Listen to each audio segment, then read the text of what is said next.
سلام خدمت دوستان عزیز و گرامی. دوستان دقت بفرمایید، این یک کاپشن چرم طبیعی درجه 1 هست.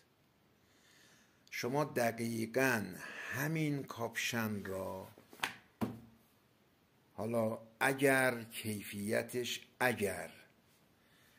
اگر در این حد باشد، این کیفیتش اگر در این حد باشد که بعید میدونم، گوش میکنید، این کار الگو دوخت همه سفارشی است. اگر شما این کاپشن را از سایت آمازون بخرید، از 40 تا 70-80 میلیون تومان باید پول بدید. از برندهای معروف داخل کشور بخرید، از 20 تا 30 تومان قیمت پارسال، تازه قیمت امسال رو چک نکردم. از تولیدی های متفرقه بخرید، هست دیگه، زیر 20 تومن، از هول و هوش 10 الی 20 تومن.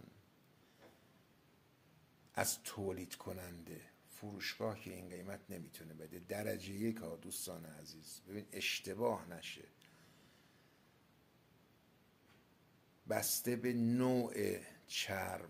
ببین الان خرج کاری که در این کار استفاده شده، چرم درجه 1، آستر خارجی، ببین عرضم به خدمت شما، زیپ اصل برنجی، همه چیز درجه 1، تنخور عالی. دیگه بهتر از این الگو نمیشه در بیاری. در فروشگاه هم دیگه این کار حالا حدوداً فکر کنم 15 تومن، 10 الی 15 تومن. بله، ما دوستان عزیز این کار رو خودمون تولید میکنیم بدون واسطه. هر مدل و هر اصطلاح سایزی که بخواید انجام میدیم.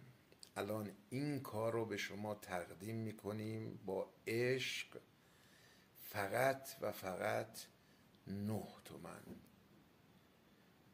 انتخاب با خودته، میتونی چند برابر گرونتر بخری یا میتونی مستقیم بدون واسطه از تولید کننده بخری، از دوزنده بخری و هر طوری که خواستی بگی برات بدوزه.